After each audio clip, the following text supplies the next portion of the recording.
મિત્રો, આજે આપણે જે વાર્તા સાંભળવાના છીએ તે એક એવા પુત્રની છે જેણે પોતાની પરિસ્થિતિઓ સામે હાર ન માની, જેણે પ્રમાણિકતા અને માનવતાનો માર્ગ પસંદ કર્યો, જેના ખભા પર ઘણો બોજ હતો, પરંતુ તેમ છતાં તેણે ક્યારેય કોઈને પોતાની પાસેથી ખાલી હાથે જવા દીધા નહીં. ક્યારેય આપણી એક નાની અમથી ભલાઈ પણ આપણું આખું નસીબ બદલી નાખે છે. તો ચાલો આજે આ હૃદયસ્પર્શી વાર્તા સાંભળીએ. હું શેરીએ શેરીએ ફરીને શાકભાજી વેચવાનું કામ કરતો હતો. ક્યારેક કોઈ એક જગ્યાએ લારી લગાવીને પણ શાકભાજી વેચતો હતો, જેથી તે વિસ્તારના લોકો મારી પાસેથી શાકભાજી ખરીદી શકે. એક દિવસ એક છોકરી મારી લારી પાસે આવી. તેની સાથે એક બાળક પણ હતું, જે વારંવાર મારી પાસે ટમેટા માંગી રહ્યું હતું. મેં તાજા ટમેટામાંથી એક ઉપાડીને તેની તરફ લંબાવ્યું. ત્યારે તે છોકરી કહેવા લાગી કે જો તમારે મારી મદદ કરવી જ હોય તો કૃપા કરીને મને તમારા ઘરમાં રહેવા દો, કારણ કે રાત થઈ રહી છે અને હું પોતાને સુરક્ષિત અનુભવી રહી નથી. મારો વિશ્વાસ કરો, સવાર થતાં જ હું ચાલી જઈશ.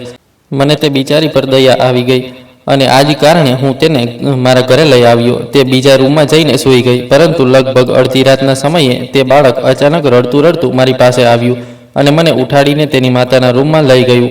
હું જેવો રૂમમાં દાખલ થયો તો સામેનું દ્રશ્ય જોઈને મારા પગ નીચેથી જમીન સરકી ગઈ, કારણ કે મારા માતા પિતાએ મારા શ્રેષ્ઠ ઉછેરમાં કોઈ કમી છોડી ન હતી.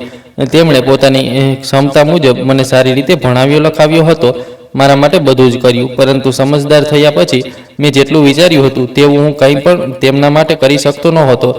જ્યારથી મને સારા ખરાબની સમજ આવવા લાગી હતી, ત્યારથી હું મારી માતાને ઘરની જરૂરિયાતો અને ખર્ચાઓ માટે પરેશાન થતા જોતો આવ્યો હતો. મારા પિતા જે કંઈ પણ કમાઈને લાવતા તે બધા પૈસા મારી માતાને આપી દેતા, જેથી તે ઘરની જવાબદારી સંભાળી શકે. મારા પિતા એક સામાન્ય મજૂર હતા અને આખો દિવસ મહેનત કરીને થોડા પૈસા જ કમાઈ શકતા હતા. બસ તે જ પૈસાથી અમારા ઘરનો ખર્ચ ખૂબ મુશ્કેલથી ચાલતો હતો. તેનું કારણ એ હતું કે અમારા ઘરમાં પિતા જ એકમાત્ર કમાનારા હતા અને ખાનારા અમે ઓછામાં ઓછા 5 લોકો હતા. મારાથી 2 નાની બહેનો પણ હતી. મમ્મી પપ્પા કોઈને કોઈ રીતે પોતાનું પેટ કાપીને ઘરનો ખર્ચ ચલાવી જ રહ્યા હતા. હું બાળપણથી જ ખૂબ ચિંતાતુર અને સમજદાર બાળક હતો. મારા માતા પિતાની પરેશાની મારાથી પણ છુપી રહી નહોતી. જો કે મમ્મી પપ્પા ક્યારેય અમારા બાળકોની સામે ઘરના ખર્ચાઓ વિશે કોઈ વાત કરતા નહોતા, પણ જ્યારે મમ્મી જમતી વખતે અચાનક વાસણમાં ડોકિયું કરીને એમ કહી દેતી કે બસ આજે તો મારું પેટ બહુ જલ્દી ભરાઈ ગયું છે, હવે મને ભૂખ નથી, તો મને અંદાજ આવી જતો કે કદાચ શાક ઓછું પડી ગયું હશે. જ્યારે મમ્મી અમારા લોકો માટે પોતાની ભૂખ મારી નાખતી ત્યારે મને ખૂબ ખરાબ લાગતું. પપ્પા જ્યારે પણ થાકેલા હારેલા પોતાના કામ પરથી ઘરે પાછા ફરતા અને મમ્મીને પોતાની મહેનતની કમાણી હાથમાં મૂકતા તો થોડી વાર માટે તે બંને હાથ જોડીને બેસી જતા કે હવે આટલા પૈસામાં અમે લોકો કાલે શું ખાઈ શકીશું. ઘણી વખત જ્યારે પૈસા બહુ ઓછા થતા તો મમ્મી દાળને ઘણી પાતળી પણ કરી દેતી, જેથી જે દાળ કરિયાણાની દુકાનમાંથી આવી હોય તે ઓછામાં ઓછા 2-3 દિવસ સુધી તો ચાલી શકે. ઘરના આ માહોલે મારું બાળપણ ખૂબ જલ્દી છીનવી લીધું હતું અને હું મારી ઉંમર કરતાં વધારે વિચારવા લાગ્યો હતો. એક દિવસ હું ઘરના આંગણામાં ઉદાસ બેઠો હતો. તે સમયે હું લગભગ 6ઠા ધોરણમાં ભણતો હતો. હું મારી માતા પાસે જઈને બેસી ગયો અને તેમને કહ્યું કે હવે હું કાલથી સ્કૂલે નહીં જાઉં. મારા મોંમાંથી સ્કૂલે ન જવાની વાત સાંભળીને તેમણે આશ્ચર્યથી મારી તરફ જોયું અને પૂછવા લાગ્યા કે કેમ તું સ્કૂલે કેમ નહીં જાય? શું તને કંઈ જોઈએ છે? જો એમ હોય તો મને કહે, હું તને તે અપાવી દઈશ. મેં નિર્દોષતાથી મારી મમ્મીનો ચહેરો જોયો અને પછી માથું ઝુકાવીને તેમને કહ્યું કે હું પણ કાલથી પપ્પા સાથે મજૂરી કરવા જઈશ. તેનાથી ઘરમાં વધારે પૈસા આવશે અને અમે લોકો પણ પેટ ભરીને ખાઈ શકીશું. આ કહીને હું બહારના દરવાજાને જોવા લાગ્યો, જેનું લાકડું હવે ઘણું નબળું થઈ ગયું હતું અને જગ્યાએ ઉધઈ તેને ખાઈ ગઈ હતી. મારી વાત પર મમ્મી એકદમ શાંત થઈ ગઈ. તેમની તરફથી કોઈ જવાબ ન આવ્યો. જ્યારે ઘણીવાર સુધી મૌન રહ્યું તો મેં ફરીથી માતા તરફ જોયું. તે પોતાની સાડીની પાલવમાં મોં છુપાવીને ચૂપચાપ રડી રહી હતી અને પોતાના આંસુ લૂછી રહી હતી. થોડીવાર પછી માતાએ મને કહ્યું કે જ્યાં સુધી તું ભણી ગણીને પોતાની જિંદગીમાં કોઈ ઊંચા મુકામ પર નહીં પહોંચે ત્યાં સુધી હું પેટ ભરીને ખાઈશ નહીં. પણ હમણાં તારે ભણવાનું છે બેટા, કારણ કે મજૂરી કરવાથી તું પોતાનું સારું ભવિષ્ય ક્યારેય બનાવી શકીશ નહીં. એટલા માટે હું અને તારા પપ્પા ઈચ્છીએ છીએ કે તું દિલ લગાવીને ભણ, જેથી મોટા થઈને એક સફળ વ્યક્તિ બની શકે. હું ખૂબ ધ્યાનથી મારી મમ્મીની વાતો સાંભળી રહ્યો હતો. આ બધું કહેતી વખતે તેમની આંખોમાં આશા સ્પષ્ટ દેખાઈ રહી હતી. તે આંખોમાં મને મારી જિંદગીમાં એક સફળ અને મોટો માણસ બનવાનું સપનું દેખાઈ રહ્યું હતું. મમ્મી આટલી ઈચ્છા અને વિશ્વાસ સાથે આ બધું કહી રહી હતી કે હું બસ તેમનો ચહેરો જોતો જ રહી ગયો. તે જ વખતે મેં નિર્ણય કરી લીધો હતો કે ગમે તે થાય હું મારી માતાનું સપનું તૂટવા નહીં દઉં અને મન લગાવીને ભણીશ, જેથી મારી જિંદગીમાં કોઈ સારા મુકામ પર પહોંચી શકું. હું આ વાત સારી રીતે જાણતો હતો કે આ સફર બિલકુલ સરળ નહીં હોય, પરંતુ ખૂબ જ કઠિન હશે. જે ઘરમાં પેટ ભરીને ખાવા માટે રોટલી ન મળતી હોય ત્યાં ભણવા પર પૂરેપૂરું ધ્યાન લગાવવું કોઈ સરળ વાત નથી. પરંતુ આ બધા ખરાબ વિચારોને પોતાના મગજમાંથી ઝાટકીને મેં ફરીથી નક્કી કરી લીધું હતું કે મારે ભણવામાં દિલ લગાવીને મહેનત કરવી જ છે. માતાને ત્યાં જ બેસાડીને હું ફરી મારા રૂમમાં પાછો આવી ગયો, કારણ કે હવે મારે ભણવા પર ધ્યાન આપવાનું હતું. હું કોઈ પણ ભોગે મારી માતાની ઈચ્છા પૂરી કરવા માંગતો હતો. મને આ અહેસાસ નહોતો કે હું આ બધું કરી શકીશ કે નહીં, પણ મેં તે રસ્તા પર ચાલવાનું નક્કી કરી લીધું હતું. આજથી પહેલાં હું એક બિલકુલ સરેરાશ કક્ષાનો વિદ્યાર્થી હતો. મને ભણવામાં કોઈ ખાસ લગાવ નહોતો, પણ મારી માતાની વાતો સાંભળ્યા પછી મેં નક્કી કરી લીધું હતું કે જો ખરેખર મારે મારી જિંદગીમાં કોઈ સારા મુકામ પર પહોંચવું છે તો મારે ભણવામાં ખૂબ મહેનત કરવી પડશે. આ પછી હું દિલ લગાવીને ભણવા લાગ્યો, પરંતુ આ દરમિયાન અમારી આર્થિક સ્થિતિ એટલી ખરાબ થઈ ગઈ કે પપ્પાની ઓછી આવકને કારણે મારી બંને નાની બહેનોને સ્કૂલમાંથી નામ કઢાવી લેવું પડ્યું. પપ્પા કોઈ એકની જ ફી ભરી શકતા હતા. આ જ કારણે તેમણે બંને બહેનોને સ્કૂલમાંથી કઢાવી લીધી. મેં પપ્પાને ના પણ પાડી હતી કે તે બંનેને સ્કૂલમાં ભણવા દે અને મારું નામ કઢાવી લે, પણ પપ્પાએ મારા ખભા પર હાથ મૂકીને કહ્યું કે જે દિવસે તું કોઈક લાયક બની જઈશ તે દિવસે મારા દિલનો આ દુઃખ પણ દૂર થઈ જશે કે મેં મારી બંને દીકરીઓને અભ્યાસ રોકી દીધો. આ કહેતા પપ્પા ખૂબ જ દુઃખી થઈ ગયા હતા. સ્કૂલમાંથી નામ કપાવવા અને ભણતર પૂરું થઈ જવાને કારણે મારી બંને નાની બહેનો ખૂબ રડી હતી.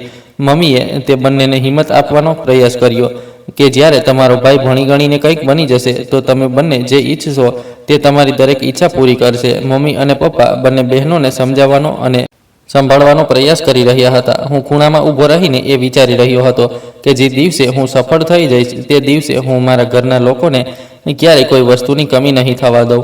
તે દિવસ પછી મેં ક્યારેય પાછળ વળીને જોયું નહીં અને ખૂબ દિલ લગાવીને ભણવાનું શરૂ કરી દીધું. તેનું પરિણામ એ આવ્યું કે હું દરેક ક્લાસમાં પ્રથમ આવવા લાગ્યો. જ્યારે પણ હું મારા પરીક્ષાનું પરિણામ લાવીને મમ્મી અને પપ્પાને બતાવતો તો તે બંને ખૂબ ખુશ થતા. 12મા ધોરણમાં પણ હું ખૂબ સારા માર્ક લઈને પાસ થયો હતો. આ પછી મેં કોલેજમાં એડમિશન લઈ લીધું, પરંતુ તેની સાથે જ નાની મોટી નોકરીઓ પણ કરવાનું શરૂ કરી દીધું. આ રીતે હું મારા અભ્યાસનો ખર્ચ પોતે જ ઉઠાવવા લાગ્યો અને પપ્પાના ખભા પરથી ઘણે અંશે બોજ ઓછો થઈ ગયો. પરંતુ મારી મંજિલ હજી પણ ઘણી દૂર હતી અને રસ્તો ખૂબ કઠિન હતો. તેમ છતાં મેં હિંમત ન હારી. આગળના અભ્યાસ માટે મારી પાસે હવે પૈસા બચી રહ્યા નહોતા, કારણ કે હું નાની મોટી જે પણ નોકરી કરતો હતો તેમાં જેટલું કમાતો હતો તે બધું ઘરના ખર્ચાઓમાં વપરાઈ જતું હતું. મારી પાસે પૈસા જ નહોતા બચતા અને ન તો પપ્પા પાસે એટલા પૈસા હતા કે તે મારી આગળની ફી ભરી શકે. એટલા માટે મારા મગજમાં વિચાર આવવા લાગ્યો કે હવે હું આગળ ભણીશ નહીં. મેં વિચારી લીધું હતું કે જેટલું ભણ્યો છું બસ તેટલું જ પૂરતું છે અને હવે મારે મારા ઘરના લોકો માટે નોકરી કરવી જોઈએ. આ દરમિયાન મારા એક મિત્રએ મને કહ્યું કે કોલેજમાં મારા માર્ક્સ એટલા સારા છે કે મને સ્કોલરશિપ પણ સરળતાથી મળી શકે છે. મને મારા મિત્રની આ વાત ખૂબ સાચી લાગી અને પછી મેં સ્કોલરશિપનું ફોર્મ ભરી દીધું. મારું સદભાગ્ય રહ્યું કે મને સરળતાથી સ્કોલરશિપ મળી ગઈ. આ રીતે મેં મારા આગળના અભ્યાસ માટે એડમિશન લઈ લીધું, પરંતુ તેની સાથે મારી નોકરી પણ ચાલુ રાખી. ડિગ્રીનો અભ્યાસ કરતી વખતે હું રોજ સાંજે ઘરે જઈને ટ્યુશન ભણાવવા લાગ્યો. આ રીતે મને થોડા પૈસા મળી જતા હતા અને કોલેજ આવવા જવાનું ભાડું પણ નીકળી આવતું હતું. મારી આ ડિગ્રી પૂરી થવામાં ઓછામાં ઓછા 4 વર્ષનો સમય વધુ હતો.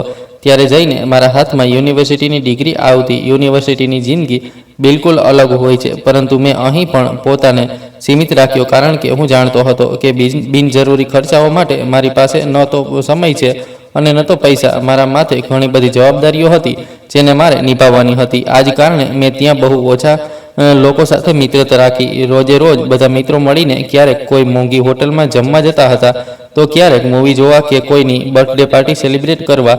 આ બધી જગ્યાએ જવા માટે પૈસાની જરૂર પડતી હતી, જે મારી જેબમાં બિલકુલ નહોતા. આ જ કારણે મેં વધારે મિત્રો ન બનાવ્યા અને પોતાને બસ એક જ મિત્ર સુધી સીમિત રાખ્યો. યુનિવર્સિટીમાં મોટા ભાગના બાળકો મોટા ઘરના હતા. આવા માહોલમાં મને પોતાને જે વિચિત્ર લાગતું હતું. જ્યારે હું આખા અઠવાડિયા સુધી એક જ શર્ટ પહેરીને જતો હતો તો મને મારી ગરીબી અને નીચલા દરજ્જાનો અહેસાસ ખૂબ તીવ્રતાથી થતો હતો. પણ મેં ક્યારેય આ અહેસાસને પોતાના પર હાવી થવા દીધો નહીં અને દિલ લગાવીને ભણવાનો દરેક સંભવ પ્રયાસ કર્યો. આ બધાની વચ્ચે પણ હું દર વર્ષે શ્રેષ્ઠ માર્ક સાથે પાસ થતો રહ્યો. યુનિવર્સિટીમાં મારા સારા રિઝલ્ટ અને પ્રદર્શનથી મારા શિક્ષકો પણ ખૂબ ખુશ રહેતા હતા.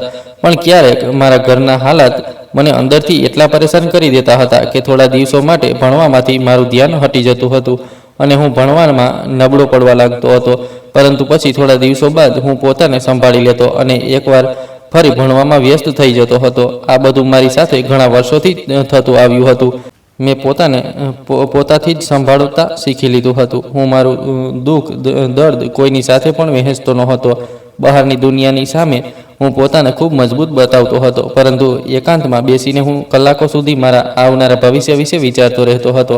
હું જાણતો નહોતો કે મારું ભવિષ્ય કેવું હશે અને હું મારા ઘરના લોકોની આશાઓ પર ખરો ઉતરીશ કે નહીં. આ જ બધા વિચારો મને હર વખતે ઘેરી રહેતા હતા. હવે હું મારો અભ્યાસ લગભગ પૂરો કરી ચૂક્યો હતો. મારી પરીક્ષાઓ થવાની હતી અને પરીક્ષામાં બસ એક અઠવાડિયું જ બાકી રહી ગયું હતું. હું નિયમિત રીતે દિવસ રાત ભણી રહ્યો હતો. ઘરમાં બધા લોકો ગાઢ નિંદ્રામાં સૂઈ રહ્યા હતા. તે સમયે ઘરમાં લાઇટ પણ નહોતી, એટલા માટે હું મીણબત્તીના અજવાળામાં ભણી રહ્યો હતો. રોજ રાત્રે લાઇટ જવું અમારા વિસ્તારનો નિયમ હતો, એટલે આ કોઈને પણ વિચિત્ર વાત નહોતી લાગતી. ગરમીના દિવસો હતા. મને રૂમમાં ગરમી લાગી રહી હતી, તો હું ઉઠીને બહાર આંગણામાં આવી ગયો અને ત્યાં ખાટલા પર બેસી ગયો. હજી મને ત્યાં બેઠાને થોડી જ વાર થઈ હતી કે આ દરમિયાન મને મારી માતાનો અવાજ સંભળાયો. મમ્મી અવારનવાર રાત્રે ઉઠીને મને જોયા કરતી હતી. જ્યાં સુધી હું સૂઈ ન જતો, તે પણ શાંતિથી સૂઈ શકતી નહોતી. મમ્મીનો અવાજ સાંભળીને હું તરત જ મારી જગ્યાએથી ઊભો થતો અને તેમના રૂમ તરફ જવા લાગ્યો. હજી હું તેમના રૂમ તરફ ગયો જ હતો કે મને ફરીથી મમ્મીનો ગભરાયેલો અવાજ સંભળાયો. મેં ઝડપથી તેમનો રૂમનો દરવાજો ખોલીને અંદર પગ મૂક્યો. તેમણે મને કહ્યું કે તારા પપ્પાની તબિયત ખરાબ થઈ રહી છે બેટા, આપણે તેમને હોસ્પિટલ લઈ જવા પડશે. તે સમયે રૂમમાં ઘોર અંધારું હતું. હાથને હાથ પણ દેખાતો નહોતો. મેં મમ્મીને પૂછ્યું કે આખરે પપ્પાને શું થયું છે. મમ્મીએ જણાવ્યું કે પપ્પાને છાતીમાં દુખાવો થઈ રહ્યો છે. તું જલ્દીથી જઈને કોઈ વાહન લઈ આવ, જેથી અમે તેમને હોસ્પિટલ લઈ જઈ શકીએ. હું તરત જ ઘરમાંથી બહાર નીકળી ગયો. તે સમયે કદાચ રાતના 2 કે 3 વાગી રહ્યા હતા. આખો વિસ્તાર અંધારામાં ડૂબેલો હતો. એવામાં આ વિસ્તારમાં મને કોઈ વાહન કેવી રીતે મળી શકે? બીજી બાજુ ઘરમાં પપ્પાની હાલત બગડતી જતી હતી. મને કંઈ પણ સમજાઈ રહ્યું નહોતું. હું દોડતો રોડ તરફ ગયો. ત્યાં અચાનક એક રિક્ષા ઊભી દેખાઈ ગઈ. હું તરત દોડીને તેની પાસે પહોંચી ગયો અને તેને કહ્યું કે જલ્દીથી મારી સાથે મારા ઘરે ચાલ. પરંતુ તે રિક્ષાવાળાએ મને કહ્યું કે જો રાત બહુ થઈ ગઈ છે અને આ સમયે હું કોઈ સવારી લઈને જઈ શકું નહીં. હવે હું મારા ઘરે જવાનો છું. તેની વાત સાંભળીને મારા પગ નીચેથી જમીન સરકી ગઈ. મેં હાથ જોડીને તેને કહ્યું કે ભાઈ, મારા પપ્પાની તબિયત ખૂબ ખરાબ છે. જો તમે તેમને આ સમયે હોસ્પિટલ નહીં લઈ જાઓ તો કંઈ પણ થઈ શકે છે. ભગવાન માટે મારી મદદ કરો. હું તેની સામે હાથ જોડીને આજીજી કરવા લાગ્યો. મને આ રીતે આજીજી કરતો જોઈને તે મારી સાથે ચાલવા માટે તૈયાર થઈ ગયો. હું તરત તેની રિક્ષામાં બેસી ગયો અને તેને મારા ઘર તરફ લઈને ચાલી નીકળ્યો. જે વખતે અમે ઘરે પહોંચ્યા, મમ્મી દરવાજા પર ઊભી રહીને ખૂબ રડી રહી હતી, કારણ કે પપ્પાની તબિયત ખૂબ જ વધારે ખરાબ થઈ ચૂકી હતી. મેં જલ્દીથી પપ્પાને રિક્ષામાં બેસાડ્યા અને બીજી તરફથી મમ્મી પણ આવીને બેસી ગઈ. મમ્મીએ બંને બહેનોને દરવાજો બરાબર બંધ કરવા માટે કહ્યું. પછી અમે લોકો પપ્પાને લઈને હોસ્પિટલ માટે રવાના થઈ ગયા. હોસ્પિટલ પહોંચતા જ પપ્પાને ઇમરજન્સીમાં લઈ જવામાં આવ્યા. ડૉક્ટરના કહેવા મુજબ પપ્પાને હાર્ટ એટેક આવ્યો હતો. હું અને મમ્મી બહાર બેઠા હતા. મમ્મી સતત રડી રહી હતી. હું તેમને દિલાસો આપી રહ્યો હતો કે પપ્પાને કંઈ નહીં થાય, પરંતુ તે સમયે કોઈ પણ દિલાસો મમ્મી પર અસર કરી રહ્યો નહોતો. ડૉક્ટરે કોઈ આશાભર્યા જવાબ આપ્યો નહોતો. ઇમરજન્સીમાં ગયેલા પપ્પાને ઘણો સમય થઈ ચૂક્યો હતો અને ડૉક્ટર હજી સુધી બહાર આવ્યા નહોતા. મારી અને મમ્મીની નજરો હર વખતે દરવાજા પર ટકેલી હતી. આખરે ઘણીવાર પછી ડૉક્ટર બહાર આવ્યા અને તેમણે અમને કહ્યું કે પપ્પાને આખી રાત હોસ્પિટલમાં જ રાખવા પડશે. પપ્પાની તબિયત હવે કંઈક અંશે સારી હતી. મેં મમ્મીને ફરીથી જબરજસ્તી ઘરે મોકલી દીધી અને પોતે ત્યાં જ રોકાઈ ગયો. જોકે મમ્મી ઈચ્છતી હતી કે હું ઘરે જતો રહું, કારણ કે બીજા દિવસે મારી પરીક્ષા હતી, પરંતુ મારા માટે પપ્પાથી વધીને કંઈ પણ નહોતું. એટલા માટે હું હોસ્પિટલમાં જ રોકાઈ ગયો. મમ્મી હોસ્પિટલમાંથી ઘરે પાછી ગઈ જ નહીં અને મારી સાથે બેસી રહી. ડૉક્ટરે જ્યારે પણ કહી દીધું હતું કે પપ્પાની તબિયત હવે ઠીક છે, પણ મમ્મી કહી રહી હતી કે તેમનું દિલ ખૂબ જ વધારે ગભરાઈ રહ્યું છે, એટલા માટે તેમનું જવાનું મન નથી. સવાર થઈ તો હું મારી પરીક્ષા આપવા ગયો, કારણ કે આજે મારો છેલ્લો પેપર હતો. બપોરના સમયે જ્યારે હું ફરીથી હોસ્પિટલ પહોંચ્યો તો મમ્મી મને જોતાં જ વળગી પડી અને ખૂબ રડવા લાગી. મેં આશ્ચર્યથી મમ્મીને જોઈ, કારણ કે થોડા કલાકો પહેલાં તો તે બિલકુલ શાંતિમાં હતી. પછી મમ્મીએ જે સમાચાર મને સંભળાવ્યા તેણે તો મારી આખી દુનિયા જ ઉજળ કરી દીધી. તેમણે કહ્યું કે તારા અહીં આવવાથી થોડી વાર પહેલાં જ તારા પપ્પાનું અવસાન થઈ ગયું છે. આ સાંભળીને હું મારી જગ્યાએ પથ્થર બનીને ઊભો રહી ગયો. તે સમયે મારું દિલ ગમથી ફાટી રહ્યું હતું, પણ મારે ખૂબ હિંમત રાખવાની હતી અને મારી માતા અને બહેનોનો સહારો બનવાનો હતો. મમ્મી ખૂબ રડી રહી હતી અને મારી આંખોમાંથી પણ આંસુ સતત વહી રહ્યા હતા. અમારા બધા પર જાણે કયામત જ તૂટી પડી હતી. થોડી જ વાર પછી પપ્પાને ઘરે લઈ જવાની વ્યવસ્થા થઈ ગઈ. જે સમયે અમે લોકો પપ્પાને ઘરે લઈને પહોંચ્યા ત્યાં સુધીમાં સાંજ થવા આવી હતી. ઘરમાં બધા સગા સંબંધીઓ એકઠા થઈ ચૂક્યા હતા. મારી બહેનો પણ ખૂબ રડી રહી હતી, પણ હું પોતાને બધાની સામે મજબૂત બતાવીને બધી વ્યવસ્થા કરવા લાગ્યો. થોડી વાર પછી પપ્પાના અંતિમ સંસ્કાર કરી દેવાયા. હું તેમની ચિતાને સળગતી જોઈ રહ્યો હતો અને તે જ જગ્યાએ બેસીને ખૂબ લાંબા સમય સુધી રડતો રહ્યો.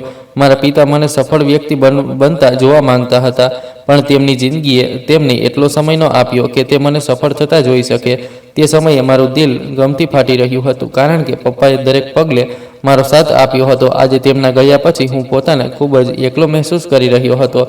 પિતાનો પડછાયો માથેથી ઉઠી ગયા પછી કેવું લાગે છે તે હું ખૂબ સારી રીતે જાણી ગયો હતો. પપ્પા બંને બહેનોના લગ્નની ચિંતા દિલમાં લઈને આ દુનિયામાંથી ચાલ્યા ગયા હતા. મારી બંને બહેનોના લગ્નની ઉંમર થઈ ચૂકી હતી, પણ તેમના માટે જે પણ સંબંધ આવતો તે અમારી આર્થિક સ્થિતિ જોઈને પાછો જતો રહેતો હતો. આ જ કારણે મારી બંને બહેનો હજી સુધી ઘરમાં જ બેઠેલી હતી અને તેમનો ક્યાંય પણ સંબંધ નક્કી થઈ શકતો નહોતો. મમ્મી અને પપ્પાને આજ ચિંતા દિવસ રાત કોરી ખાતી હતી. હવે બંને બહેનોના લગ્નની જવાબદારી પણ મારા માથે જ હતી અને મારે કોઈ પણ ભોગે મારી જવાબદારીને સારી રીતે નિભાવવાની હતી. તે જ દિવસોમાં મારી બહેન માટે એક સંબંધ આવ્યો.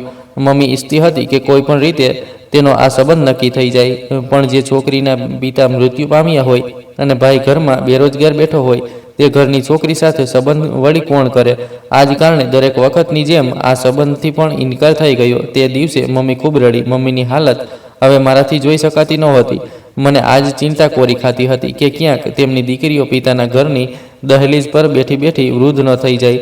હું મમ્મીને દિલાસો આપવાનો પ્રયાસ કરતો હતો, પણ હું પોતે પણ જાણતો હતો કે તે સમયે મારી જેબમાં કંઈ પણ નથી અને આ જ કારણે આ બધું થઈ રહ્યું છે.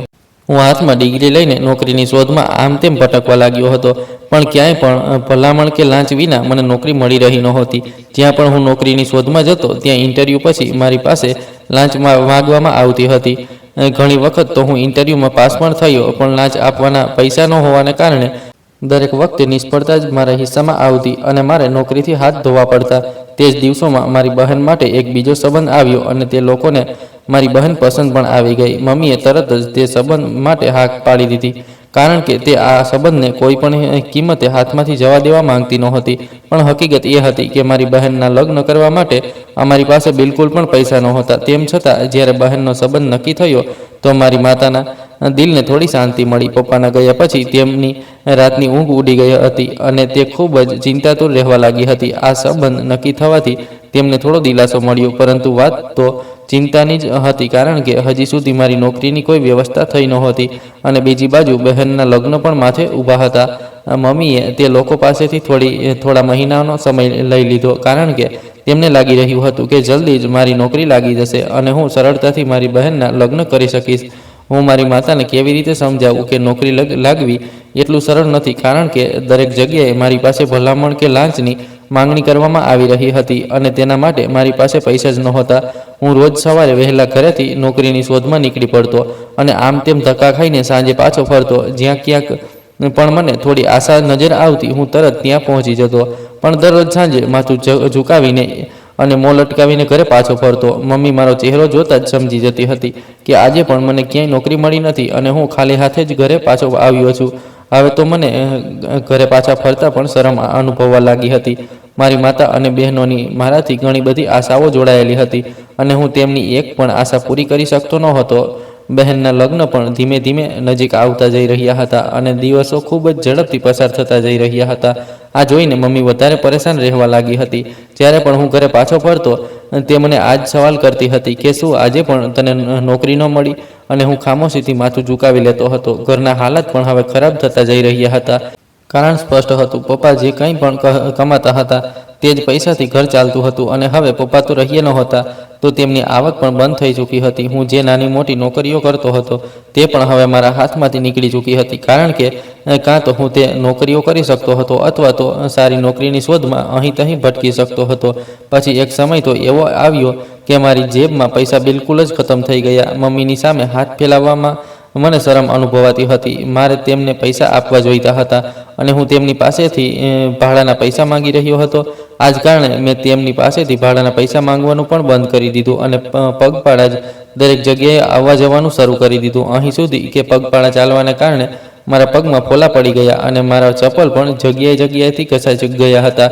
પણ આટલું ભણ્યા હોવા છતાં મારી કાબિલિયતને જોરે પણ મને નોકરી મળી રહી નહોતી. જ્યારે આટલા ધક્કા ખાધા પછી મેં એ સમજી લીધું કે હવે મને નોકરી મળવી શક્ય નથી અને ઘરના હાલાત સતત બગડતા જઈ રહ્યા છે. તો મેં વિચાર્યું કે કેમ ન કંઈક બીજું જ કરવામાં આવે. અમારા ઘરથી થોડે દૂર એક મોટું શાકભાજીનું ગોદામ હતું. ત્યાંથી લોકો સવારે વહેલા તાજા શાકભાજી લઈને લારીઓ પર નીકળી જતા હતા અને સાંજે પાછા આવીને ત્યાં જ લારી પર જમા કરી દેતા હતા. આ રીતે તેમને દિવસભરની કમાણી થઈ જતી હતી અને બધી જગ્યાએથી નિરાશ થઈને હું એક દિવસ તે જ ગોદામ પર પહોંચી ગયો. ત્યાં બેઠેલા વ્યક્તિને મેં કહ્યું કે મને પણ કામ જોઈએ છે. તેણે આશ્ચર્યથી માથાથી લઈને પગ સુધી મને જોયો અને પછી મને ગોદામના માલિક પાસે લઈ ગયો. જ્યારે હું ગોદામના માલિકની સામે પહોંચ્યો તો મારી વાત સાંભળીને તેને પણ આશ્ચર્ય થયું. તે મને ધ્યાનથી જોવા લાગ્યો અને કહેવા લાગ્યો કે તું તો દેખાવમાં ભણેલો ગણેલો અને સારા ઘરનો લાગે છે. આ કહેતા તે મને શંકા અને આશ્ચર્યભરી નજરોથી જોવા લાગ્યો. તેની વાત સાંભળીને મેં એક લાંબો શ્વાસ લીધો અને પછી કહ્યું કે તમે બિલકુલ સાચું ઓળખ્યું છે. હું ભણેલો ગણેલો માણસ છું અને મારા માર્ક્સ પણ ખૂબ સારા છે. હું મારી કોલેજનો શ્રેષ્ઠ વિદ્યાર્થી રહ્યો છું, કારણ કે મારા માતા પિતાની ઈચ્છા હતી કે હું ભણી ગણીને જિંદગીમાં કોઈ સારા મુકામ પર પહોંચી જાઉં. મારા માતા પિતાએ મને ભણાવવા માટે ખૂબ મહેનત કરી છે, પણ હવે જ્યારે તેનો ફળ તેમને આપવાનો સમય આવ્યો છે તો મને ક્યાંય પણ નોકરી જ મળી રહી નથી. હું જ્યાં પણ જાઉં છું ત્યાં મારી પાસે કાં તો લાંચ માગવામાં આવે છે અથવા તો ભલામણની વાત કહેવામાં આવે છે. આ કહેતા મારા અંદાજમાં ઊંડું દુઃખ છલકાઈ આવ્યું. તે માણસે મારી વાત ધ્યાનથી સાંભળી અને પછી મને કહ્યું કે એવું કર, હાલ પૂરતું તું આ શાકભાજીની લારી લગાવી લે.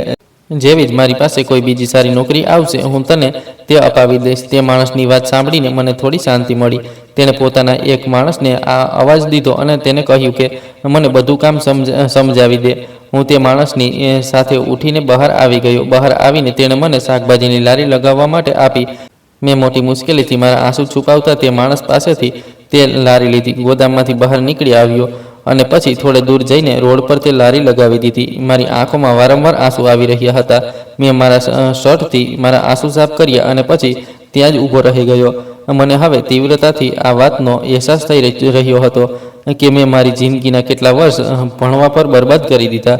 જો હું જગ્યાએ નાની મોટી નોકરીઓ કરી લેતો તો ઓછામાં ઓછું એટલું તો કમાઈ લેતો કે હું મારી બહેનના લગ્ન જ કરી શકતો. હું જે નાની મોટી નોકરી કરતો હતો તેના બધા પૈસા મેં મારા અભ્યાસ પર લગાવી દીધા હતા. હવે હું તે સમયે બિલકુલ જ ખાલી હાથે બેઠો હતો. મારા હાથમાં માત્ર ડિગ્રીઓ હતી અને કંઈ પણ નહોતું. થોડી વાર સુધી હું ત્યાં જ રોડ પર બેસીને રડતો રહ્યો. પપ્પાના અવસાન પછી આજે એકવાર ફરીથી હું પોતાને ખૂબ જ તૂટેલો અને વેરવિખેર મહેસૂસ કરી રહ્યો હતો. મારી નજર જ્યારે પણ શાકભાજીની લારી તરફ જઈ રહી હતી તો મારી આંખોની સામે તે વીતી ગયેલા બધા વર્ષો ફરી વળતા હતા, જ્યારે હું દિલ લગાવીને ભણી રહ્યો હતો. તે સમયે મારી આંખોમાં માત્ર એક જ સપનું હતું કે ભણી ગણીને હું મારા માતા પિતાની બધી પરેશાનીઓ દૂર કરી દઈશ. આજે પોતાની આ હાલત જોઈને મને પોતા પર જ દયા આવી રહી હતી. આખો દિવસ હું ત્યાં જ રોડ પર લારી લગાવીને ઊભો રહ્યો. લોકો આવતા જતા ભાવ પૂછતા અને પછી મારી પાસેથી શાકભાજી લઈ જતા. રાત સુધી મારી પાસે ઠીકઠાક પૈસા જમા થઈ ચૂક્યા હતા. હું તે લારી લઈને ફરીથી તે ગોદામમાં જતો રહ્યો અને આજની બધી કમાણી પૂરી પ્રમાણિકતાથી તે લોકોની સામે મૂકી દીધી. તે ગોદામનો માલિક થોડી વાર સુધી તો મને જોતો રહ્યો. પછી તેણે મને કહ્યું કે તું જાણે છે, આજ સુધી કોઈએ પણ આટલી પ્રમાણિકતાથી પૈસા લાવીને નથી આપ્યા. તું પહેલો માણસ છે જેણે પ્રમાણિકતા બતાવી. તેણે મારી મહેનતના પૈસા પણ મને આપ્યા અને પછી થોડા વધુ પૈસા પણ મને પકડાવી દીધા અને કહેવા લાગ્યો કે આ તારી પ્રમાણિકતાનું ઇનામ છે. હું તે પૈસા લઈને ખુશીથી ઘર તરફ ચાલી નીકળ્યો. જ્યારે ઘરમાં દાખલ થયો તો માતા રોજની જેમ મારી રાહ જોઈ રહી હતી, પણ આજે મારો શાંતિથી ભરેલો ચહેરો તેમની નજરોથી છૂપો રહી ન શક્યો. મને જોઈને માતાએ સવાલ કર્યો, શું તને નોકરી મળી ગઈ છે? મેં આ વાત પર માથું હલાવી દીધું અને મારી જેબમાંથી પૈસા કાઢીને માતાના હાથ પર મૂકી દીધા. માતાએ થોડીવાર સુધી તે પૈસા જોયા અને પછી મને સવાલિયા નજરોથી જોયો. મેં માથું ઝુકાવીને માતાને કહ્યું કે હું શાકભાજીની લારી લગાવી રહ્યો છું અને આજે તેનાથી જ આ આવક મળી છે. પળભરમાં જ માતાનો ચહેરો બિલકુલ જ ફીકો પડી ગયો. તે મારી તરફ આશ્ચર્યભરી નજરોથી જોવા લાગી. તેમની આંખોમાં આંસુ આવી ગયા, પરંતુ તે તેમ છતાં મને દિલાસો આપવા લાગી અને બોલી કે તું પરેશાન કેમ થાય છે? દરેક વસ્તુમાં ભગવાનની કોઈને કોઈ મરજી જરૂર છુપાયેલી હોય છે અને આમાં તો આપણે નથી જાણતા કે આપણા માટે શું ભલાઈ છુપાયેલી છે. એટલા માટે ઉદાસ થવાની અને પરેશાન થવાની બિલકુલ પણ જરૂર નથી. મેં એક ઠંડો શ્વાસ લીધો અને માતા તરફ જોયું. તેમનો ચહેરો અને તેમના શબ્દો બંને આ વાત સ્પષ્ટ જણાવી રહ્યા હતા કે તેમને પણ ઘણું દુઃખ થયું છે, પરંતુ તે મારી સામે જાહેર કરી રહી નહોતી. હું પણ તેમનો ભ્રમ રાખવા માટે ચૂપ રહ્યો. એક દિવસ રોજ મુજબ જ મેં મારી લારી લગાવી અને ત્યાં જ પાસે ઊભો રહી ગયો. આજે ગરમી રોજ કરતાં કંઈક વધારે જ હતી. પરસેવો એક પળ માટે પણ સુકાઈ રહ્યો નહોતો. તપતો સૂરજ બરાબર મારા માથે ઊભો હતો.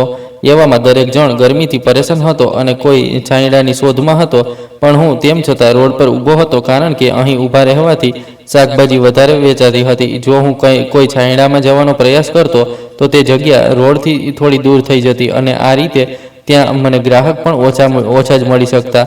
આ જ કારણે હું અહીં જ ઊભો હતો, પરંતુ ગરમી વધારે હોવાથી રસ્તાઓ પણ સુમસામ હતા. બપોર થઈ ચૂકી હતી અને હું હજી પણ ત્યાં જ હાજર હતો. હજી સુધી મારી લારીમાંથી ખૂબ જ ઓછા શાકભાજી વેચાયા હતા. હું બધા શાકભાજી વેચાઈ જવાની પ્રાર્થના કરી રહ્યો હતો, જેથી મને સારા એવા પૈસા મળી શકે, કારણ કે મારી બહેનના લગ્ન નજીક આવી રહ્યા હતા. તેના માટે મારે વધારેમાં વધારે પૈસા કમાવાના હતા, જેથી બહેનના લગ્ન સારી રીતે થઈ શકે. આ ચક્કરમાં અમે લોકો પૈસા બચાવવા માટે આ સમયે પેટ ભરીને જમતા પણ નહોતા અને ઓછી વસ્તુઓમાં જ ગુજારો કરી રહ્યા હતા. આ જ બધું વિચારતા મેં રોડ કિનારે એક છોકરીને જોઈ. તેની સાથે એક નાનું બાળક હાજર હતું. તે છોકરી ઘણી ગભરાયેલી લાગી રહી હતી. તેના ચહેરા પરથી સ્પષ્ટ ખબર પડી રહી હતી કે તે ખૂબ જ વધારે પરેશાન છે અને કોઈ વાતને લઈને ખૂબ ડરેલી છે. મેં ફરી એક નજર તેની તરફ જોયું, પણ તે છોકરી મને જોઈ રહી નહોતી. તે વારંવાર આમ તેમ જોઈ રહી હતી. કદાચ તે કોઈનાથી છુપાવવાનો પ્રયાસ કરી રહી હતી. હું ઘણીવાર સુધી તે છોકરીની હરકતો અને તેના ચહેરાના એક્સપ્રેશનનો અંદાજો લેતો રહ્યો. એટલી વારમાં તે છોકરી ત્યાંથી હટીને મારી લારી પાસે આવીને ઊભી રહી ગઈ. તેણે પોતાના દુપટ્ટાથી અડધો ચહેરો છુપાવી રાખ્યો હતો અને પોતાની સાથે હાજર પોતાના બાળકનો હાથ મજબૂતીથી પકડ્યો હતો. મેં એક પળ માટે વિચાર્યું કે આ છોકરીને પૂછું કે આખરે પ્રોબ્લેમ શું છે, પણ પછી હું ચૂપ રહ્યો. એવું ન થાય કે તે છોકરી ક્યાંક મારા પર જ બૂમ પાડી દે. આ જ કારણે હું ખામોશીની સાથે તેને જોતો રહ્યો. તેની સાથે હાજર તે બાળક ઘણું થાકેલું લાગી રહ્યું હતું. તેનો ચહેરો તડકાના કારણે લાલ થઈ રહ્યો હતો. દેખાવમાં તે બંને કોઈ સારા ઘરના લાગી રહ્યા હતા. એવામાં તે બંનેનું આ રીતે વચ્ચે રોડ પર આટલી વાર સુધી ઊભા રહેવું મને સમજાઈ રહ્યું નહોતું. થોડી વાર પછી તે બાળકે તે છોકરીને કહ્યું કે તને ભૂખ લાગી છે, જેના પર તે છોકરીએ બાળકને જોયું અને કહેવા લાગી કે થોડી વાર રાહ જો, હું ખાવા માટે કંઈક લઈ લઈશ. પરંતુ તે બાળક કદાચ ઘણી વારથી ભૂખ્યું હતું, એટલા માટે તે રડવા લાગ્યું. પણ તે છોકરી તેમ છતાં તે બાળક માટે કંઈ ખાવાનું લેવા ન ગઈ. મેં ધ્યાનથી તે છોકરીને જોઈ તો તેના હાથમાં કોઈ પર્સ પણ નહોતું. હું સમજી ગયો કે તેની પાસે પૈસા નથી. ત્યારે જ તે બાળક માટે ખાવાનું કંઈ લઈ નથી રહી. તે બાળકે ફરી મારી લારી જોઈ તો તેણે પોતાની સાથે હાજર છોકરી સાથે જીદ કરવાની શરૂ કરી દીધી. તેને ટમેટા ખાવા દે, પરંતુ તે છોકરીએ આ વાત પર તે બાળકને દાટી દીધો.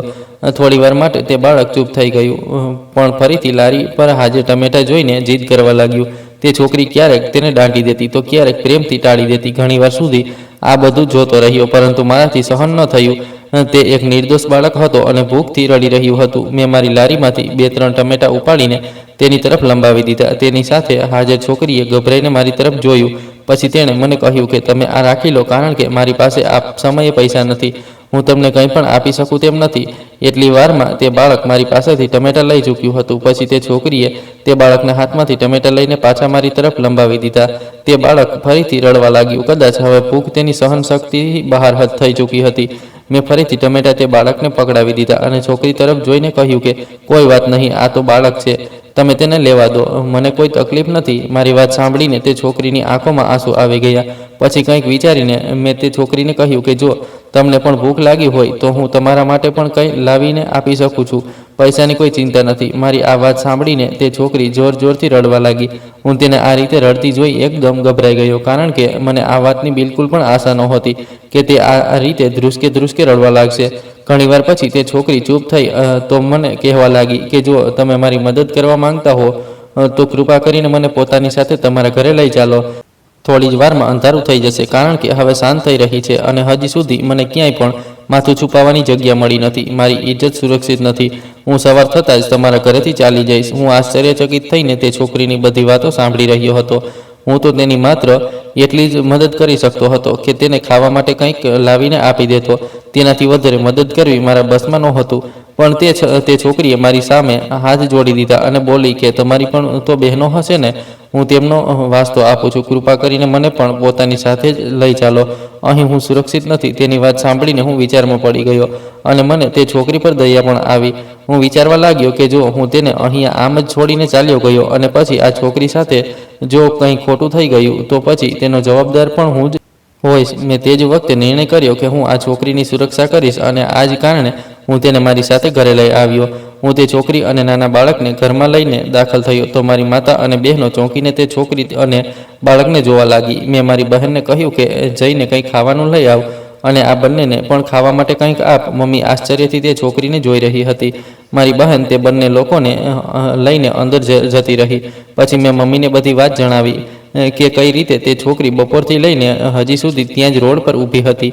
હવે તો રાત પણ થઈ રહી હતી. એવામાં તેની સાથે કંઈ ખોટું થઈ જાત તો પછી શું થાત? પણ મમ્મીએ મારી વાત સાંભળીને કહ્યું કે આપણે આ છોકરીને જાણતા પણ નથી. એવું ન થાય કે ક્યાંક ઉલટી કોઈ મુસીબત આપણા જ ગળામાં પડી જાય. ખબર નહીં આ છોકરી કોણ છે, ક્યાંથી આવી છે. આપણે તો તેના વિશે કંઈ પણ ખબર નથી. આ છોકરી પોતે કહી રહી છે કે તેની ઇજ્જત સુરક્ષિત નથી. મમ્મીની વાત સાંભળીને તો હું વધુ પરેશાન થઈ ગયો. પણ મેં ફરી તેમને કહ્યું કે ઓછામાં ઓછી આજની રાત તેને અહીંયા રહેવા દો. પછી સવારે જોઈએ કે શું થાય છે. કાલે સવારે તેના ઘરવાળાઓનો પતો કરીને તેને ત્યાં જ પહોંચાડી દઈશું. મારી વાત સાંભળીને મમ્મી તે સમયે તો ચૂપ થઈ ગઈ, પણ તેમના ચહેરા પર પરેશાનીની રેખાઓ સ્પષ્ટ દેખાઈ રહી હતી. તે છોકરી મારી બહેનના રૂમમાં તે બાળક સાથે સૂઈ રહી હતી. હું પણ સૂવા માટે મારા રૂમમાં જતો રહ્યો, પણ થોડી વાર પછી મારી આંખ ખુલી ગઈ. હું મારા પલંગ પર સૂતો વિચારતો હતો કે અચાનક મારી આંખ કેમ ખુલી ગઈ. હજી સુધી તો મને ખૂબ જોરથી ઊંઘ આવી રહી હતી. આજ બધું વિચારી રહ્યો હતો કે ત્યારે જ મારા કાનોમાં અવાજનો સ્વર પડ્યો. હું મારી જગ્યાએથી ઉઠીને બહાર આંગણામાં આવ્યો તો કોઈ મારા ઘરનો દરવાજો ખૂબ ખરાબ રીતે ખખડાવી રહ્યું હતું અને બહારથી પોલીસની ગાડીના સાયરનનો અવાજ પણ ગૂંજી રહ્યો હતો. આ સાંભળતા જ મારા પગ નીચેથી જમીન સરકી ગઈ. ઘરમાં બધા લોકો જાગી ગયા હતા અને આંગણામાં આવી ગયા. મેં આગળ વધીને ઘરનો દરવાજો ખોલી દીધો. મારી સામે બે માણસો ઊભા હતા અને તેમની પાછળ પોલીસવાળા હતા. તે બંને માણસો મને ધક્કો મારીને મારા ઘરની અંદર આવી ગયા. તેમાંથી એક માણસે મારો કોલર પકડી લીધો અને મને કહેવા લાગ્યો કે ક્યાં છે મારી દીકરી. હું તે માણસનો ચહેરો જોઈ જ રહ્યો હતો કે આજ દોડાદોડીમાં તે છોકરી પણ પોતાના રૂમમાંથી બહાર નીકળી આવી અને રડતા તે માણસના ગળે લાગી ગઈ. તે માણસે તરત જ મને છોડી દીધો અને તે છોકરીને પોતાના ગળે લગાવી લીધી. તે માણસ તે છોકરીને બોલ્યો કે ક્યાં ચાલી ગઈ હતી મારી દીકરી? ક્યારનો હું તને શોધી રહ્યો હતો. તે છોકરીએ રડતા પછી તેને બધી વાત જણાવી દીધી. તે છોકરીના પતિએ તેને વેચવાનો પ્રયાસ કર્યો હતો. છોકરી કોઈ પણ રીતે પોતાનો જીવ બચાવીને ત્યાંથી ભાગી ગઈ હતી. તે પોતાના ઘરે પણ જઈ શકતી નહોતી, કારણ કે તેના પતિએ તેના ઘરના રસ્તા પણ પોતાના માણસોને ઊભા કરી દીધા હતા અને આ જ કારણે તે મારી પાસે મદદ માંગીને મારા ઘરે આવી ગઈ હતી. તે માણસે તરત જ આગળ વધીને મારો ખૂબ આભાર માન્યો અને મારી પાસે પોતાના વર્તન માટે માફી પણ માગી. તે માણસને લાગી રહ્યું હતું કે હું તેની દીકરીને જબરજસ્તી પોતાના ઘરમાં રાખેલો છું, કારણ કે તેની દીકરી સવારથી જ ગાયબ હતી અને તેનો કંઈ પણ પતો જ ચાલી રહ્યો નહોતો. તો આ કારણે તે ખૂબ જ વધારે ગભરાઈ ગયો હતો. પછી તે પોતાની દીકરીને સાથે લઈને ચાલ્યો ગયો, પણ જતાં મને પોતાનું વિઝિટિંગ કાર્ડ પકડાવી દીધું અને કહેવા લાગ્યો કે કોઈ દિવસ મારા ઘરે જરૂર આવજે. મેં તે માણસના હાથમાંથી તે કાર્ડ લઈ લીધું. તે છોકરી સહી સલામત પોતાના ઘરે પાછી જઈ ચૂકી હતી અને મારી જવાબદારી પણ પૂરી થઈ ગઈ હતી. પછી આ વાતને 2 અઠવાડિયા વીતી ગયા. એક દિવસ મારા ઘરના દરવાજા પર ખડખડવાનો અવાજ આવ્યો. મેં દરવાજો ખોલીને જોયું તો મારી સામે એક માણસ ઊભો હતો જે ડ્રાઈવરના કપડાં પહેરેલો હતો. તે ડ્રાઈવરે તે છોકરીના પપ્પાનું નામ લીધું અને મને કહ્યું કે સાહેબે તમારા માટે ગાડી મોકલી છે અને તમને મળવા માટે બોલાવ્યા છે. મને ખૂબ આશ્ચર્ય થયું. કેટલો અમીર માણસ મને ફરી કેમ મળવા માગે છે? પણ હું તે ડ્રાઈવરની સાથે ચાલ્યો ગયો. તે ડ્રાઈવર મને તે માણસની ઓફિસમાં લઈ ગયો. તે ખૂબ જ ખુશ થઈને મને મળ્યો અને કહેવા લાગ્યો કે મેં તારા વિશે તપાસ કરાવી હતી. આટલો ભણેલો ગણેલો હોવા છતાં પણ તું હજી સુધી બેરોજગાર કેમ છે? આટલા માટે મેં તને અહીં બોલાવ્યો છે, કારણ કે મારી પાસે તારા માટે નોકરી છે. તું ચાહે તો અહીં નોકરી કરી શકે છે. તે માણસની વાત સાંભળીને હું ખૂબ જ વધારે ખુશ થઈ ગયો. મેં તેને કહ્યું કે મેં બસ એક ભલાઈનું કામ કર્યું હતું, ન કે તે ભલાઈના બદલે કોઈ લાલચ વિચારી હતી. તે માણસે મને કહ્યું કે આ નોકરી તને તારી કાબિલિયતના બળ પર મળી રહી છે, એટલા માટે આવું કંઈ પણ ન વિચારતો. કાલે તું અહીં આવીને જોઈન કરી લેજે. જ્યારે હું તે ઓફિસમાંથી નીકળ્યો તો ખૂબ ખુશ અને શાંતિથી ભરેલો હતો. મને મારી ભલાઈનું ફળ આ રીતે મળશે મેં ક્યારેય વિચાર્યું પણ નહોતું. મિત્રો, જો તમને આ વાર્તા પસંદ આવી હોય અને તમે કયા શહેરથી આ વાર્તા સાંભળી રહ્યા છો, કોમેન્ટ કરીને જરૂર જણાવો. વિડીયોને લાઇક કરો, હાઇપ આપો અને વધુમાં વધુ શેર કરો. ચેનલ પર નવા છો તો સબસ્ક્રાઈબ કરો અને નોટિફિકેશન બેલ દબાવો, જેથી આગામી અપડેટ સૌથી પહેલાં તમને મળે. આ વાર્તા સંપૂર્ણપણે કાલ્પનિક છે. તેના બધા પાત્રો, ઘટનાઓ અને પરિસ્થિતિઓ લેખકની કલ્પના પર આધારિત છે. કોઈ પણ વ્યક્તિ, સ્થળ, સંસ્થા કે ઘટના સાથે તેનો કોઈ પ્રત્યક્ષ કે અપ્રત્યક્ષ સંબંધ માત્ર સંયોગ સમજવો. આ વાર્તાનો ઉદ્દેશ માત્ર મનોરંજન અને એક સકારાત્મક સંદેશ આપવાનો છે, ન કે કોઈની ભાવનાઓ, માન્યતાઓ કે વાસ્તવિક જીવનની પરિસ્થિતિઓને ઠેસ પહોંચાડવાનો. આભાર.